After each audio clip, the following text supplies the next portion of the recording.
మెదక్ జిల్లా శివంపేట మండల పరిధిలోని పేదగొట్టిముక్ల గ్రామానికి చెందిన వడ్ల మాధవి హైదరాబాద్ మియాపూర్ గ్రామానికి చెందిన వడ్ల యాదగిరితో 2013లో వివాహమైంది.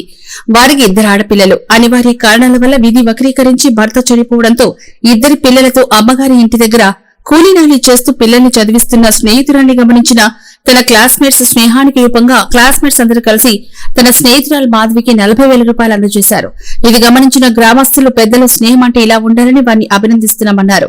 అనిత మాట్లాడుతూ నాకు సహాయం చేసిన నా స్నేహితులకి ఈ మీడియా ద్వారా వ్యక్తిగతంగా వారికి ఎప్పుడు రుణపడి ఉంటానని వారికి కృతజ్ఞతలు తెలుపుతున్నామని వారు తెలిపారు.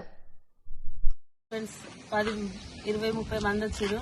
అక్షరాల 40,000 నా పిల్లలకు చదువు కన్నా దేనికన్నా ఉపయోగించుకోమని ఇచ్చారు. థ్యాంక్ యూ ఫ్రెండ్స్ అందరికి. నన్ను మర్చిపోయారు అనుకున్నా కానీ మర్చిపోకుండా వచ్చిన సాయం చేసి సాయం కావాలన్నా మేము మళ్ళీ ఇవ్వడానికి కూడా రెడీ. చాలా థ్యాంక్స్. నాకు ఇచ్చినందుకు చాలా థ్యాంక్స్.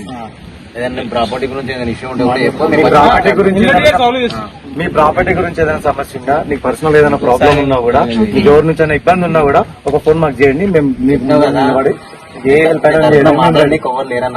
నీకు ఎవరు లేరు అనేది లేదు. ఇంతమంది ఫ్రెండ్స్ ఉన్నాం నీకు. ఇప్పుడు అనుకోని నీకు 140 మంది ఫ్రెండ్స్ ఉన్నారు. గుర్తుపెట్టుకో. నువ్వు ఒక్క ఫోన్ చేయి, నేను నిలబడతాం నీకు. ఓకేనా? ఇదంతా మా 10th బ్యాచ్.